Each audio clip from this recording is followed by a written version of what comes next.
In a rural area of China, a financial storm is brewing. Imagine waking up one morning to find that your life savings, painstakingly accumulated over decades, have vanished without a trace. This is the harsh reality for thousands of rural Chinese depositors who have placed their trust in local cooperative banks and financial institutions. As these banks collapse one by one, the anger and frustration of the rural populace are reaching a boiling point. So what has led to this widespread financial instability? Stay tuned for this video to delve into more about this. But before we embark, please like and subscribe to our channel, Facts About China. Thanks a lot for your support.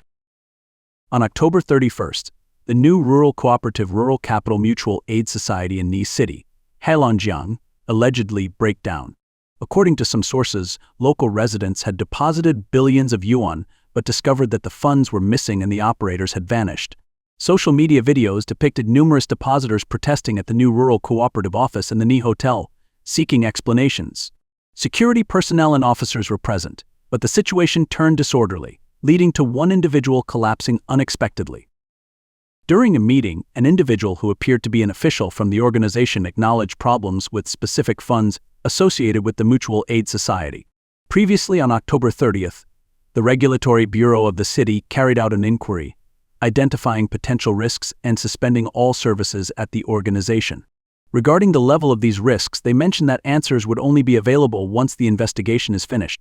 A dissatisfied depositor asked, "How is it possible for a bank to have these kinds of risks?"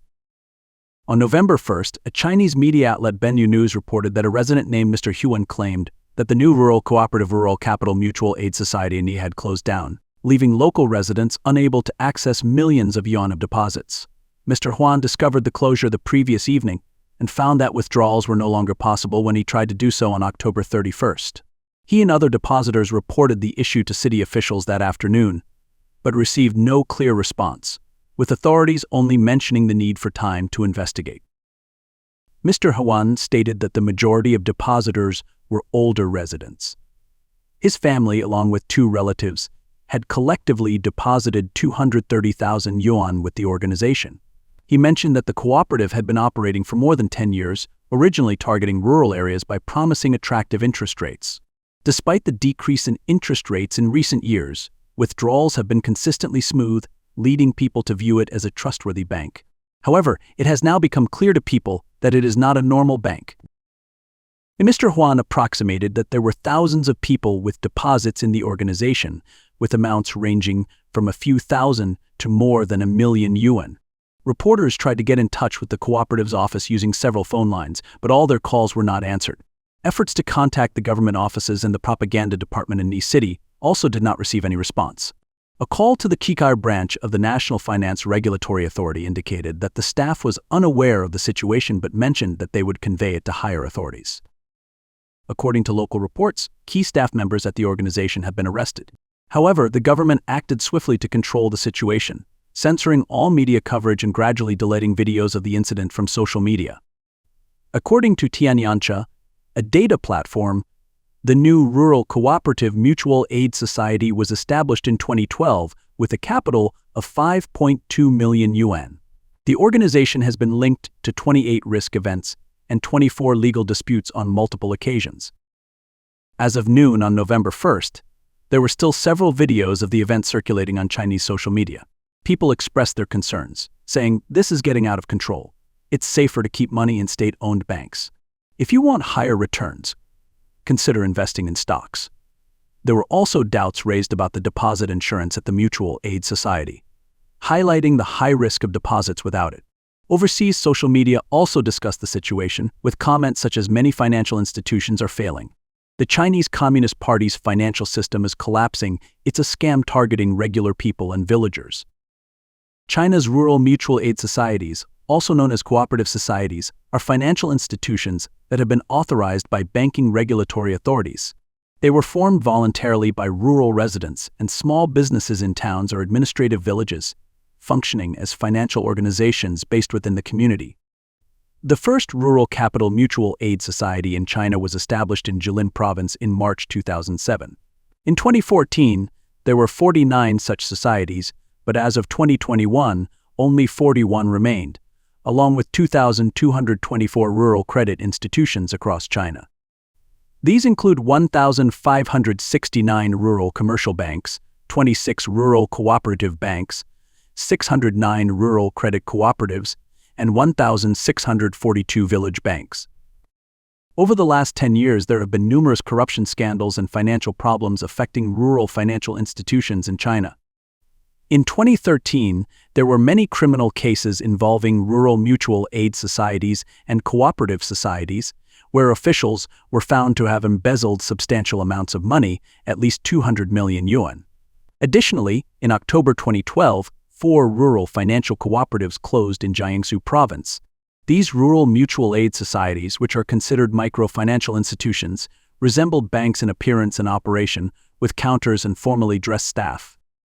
Nevertheless, many of these organizations participated in unlawful money-raising activities, misused funds, and ended up leaving their investors empty-handed. Some of these groups channeled money into local property developments indirectly. At times, managers of these organizations took on government projects, providing advance funding, which later resulted in financial failure and an inability to return deposits, then triggering a crisis.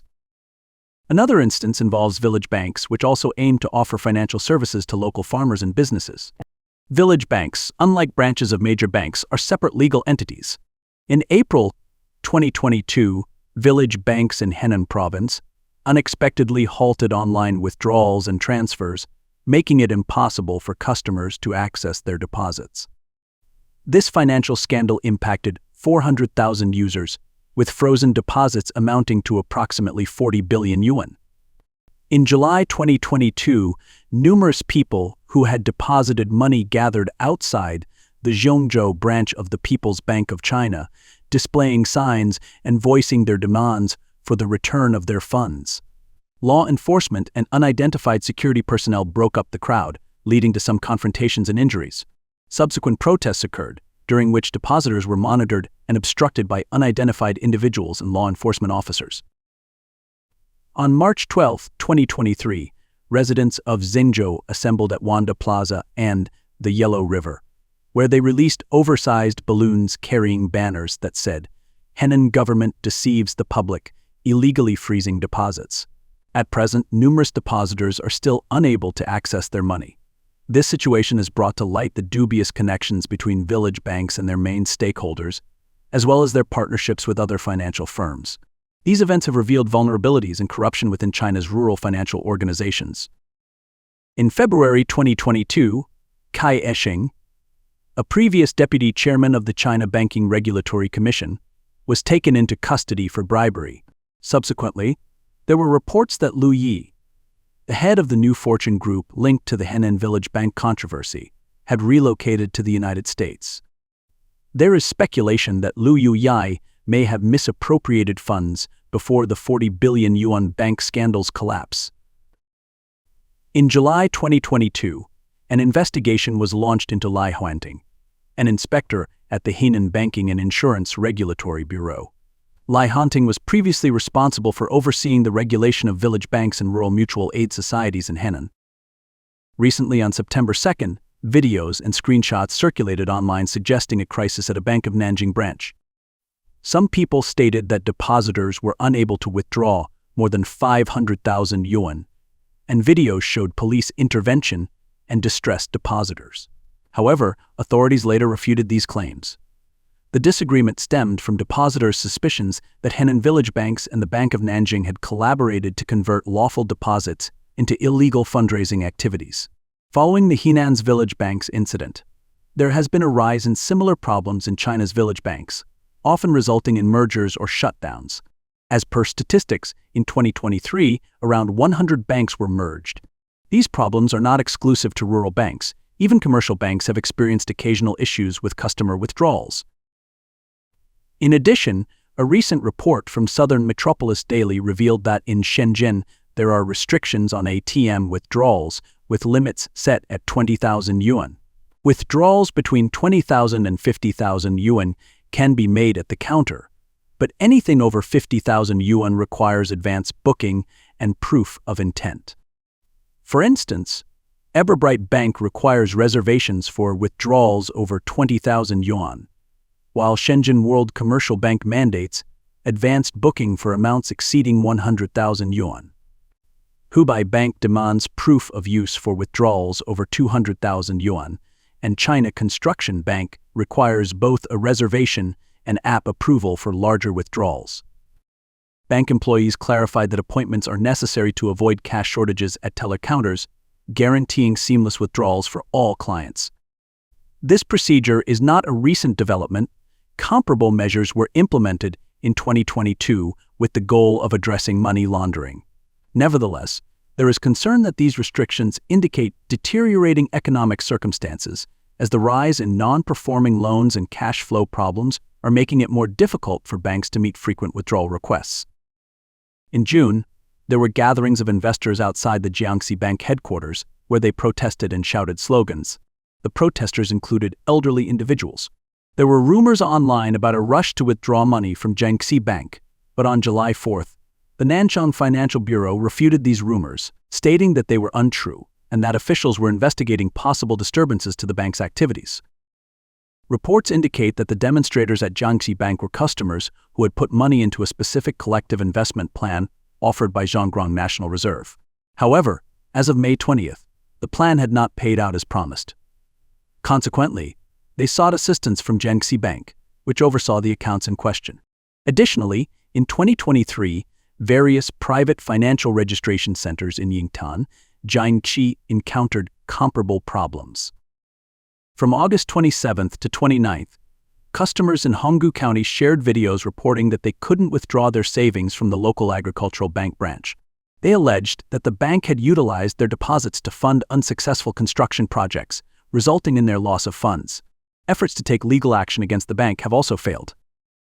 Another surprising case occurred when a Changchun resident attempted to withdraw money on June 11th, but was informed that they needed permission from the local police station. The police claimed that this was to prevent telecom fraud. Legal professionals in China contended that the freedom to withdraw deposits is a fundamental right, and therefore, this banking requirement may be unlawful. In fact, China's economy is deteriorating, and the real estate market is facing a downturn, leading to increased financial risks and more severe crises. According to data from the Financial Regulatory Authority in August 2024, approximately 50 small and medium-sized banks, mostly in rural areas, have closed so far this year. Analysts think that given the current economic conditions, more banks are likely to encounter crises. In October 2023, following the detention of Evergrande's chairman Xu Jian, a debt list of Evergrande was circulated online, revealing that Kanzhou Bank was the 16th creditor owed 3.4 billion yuan. This caused a rush of withdrawals at Kanzhou Bank, as customers preferred to safeguard their principal rather than wait for interest, fearing that their savings might disappear if left in the bank. The economist Xu Chenggang has highlighted that a considerable amount of China's financial borrowing is secured by real estate properties. If the real estate market experiences a downturn, these loans backed by assets lose their value, creating instability in the bank's financial position. With diminishing assets, banks face the threat of failure, which could set off a series of events, culminating in a widespread financial crisis. A recent report indicated that China experienced a minimum of 85 demonstrations related to economic issues in 2023, showing a 127% rise from the previous year. Economist Xu Chenggang remarked that China's economic problems are systemic, stemming from the structure of the Chinese Communist Party rather than being the responsibility of any single individual. Meanwhile, in March 2023, the United States faced its largest bank collapse since the 2008 financial crisis, as 3 banks, including Silicon Valley Bank and Signature Bank, failed within a week. To restore confidence among depositors, the U.S. government quickly put in place emergency actions to stabilize the banking system. President Joe Biden assured the public by stating taxpayers will not incur any losses. This strategy prompted reactions from Chinese netizens, who expressed disappointment at the noticeable difference in protection for depositors between the U.S. and China. Economist Davy J. Huang pointed out that although both the U.S. and China have deposit insurance systems, enforcement in China is different. The Chinese Communist Party frequently suppresses protests by depositors of failed banks making it hard for them to retrieve their funds. Huang remarked, "It's surprising because the insurance system exists. The problem is that people can't claim it, and enforcement is weak, despite the laws being in place." What's more, U.S.-based political analyst Qin Peng criticized the Chinese Communist Party's response to the Hainan Village Bank case. Authorities categorized the case as illegal fundraising, offering only government advances instead of full compensation, which meant depositors with over 500,000 yuan had to absorb some of the losses. A lawyer in Jiangxi disclosed that some large depositors from Hainan Village banks, who had received additional interest payments, were placed on wanted lists by Hainan authorities for alleged involvement in illegal fundraising. The lawyer accused the government of blatantly seizing citizens' assets under the pretense of law. Qin Peng also noted that these behaviors are causing the affluent in China to consider emigrating, not just due to worries about education, pollution, and food safety, but also due to growing anxiety about financial stability. This tendency has intensified after the implementation of the Chinese Communist Party's Common Prosperity Initiative and the lockdowns in Shanghai. Events such as the Village Bank controversy further exacerbate worries about possible financial discrimination based on individual wealth. We've reached the end of today's video. Thank you so much for watching. If you found our content engaging, a thumbs up and sharing it with your loved ones would be much appreciated. Make sure to subscribe to Facts About China and turn on the notification bell for updates on our latest videos. Your support is everything to us. Until next time, take care and goodbye.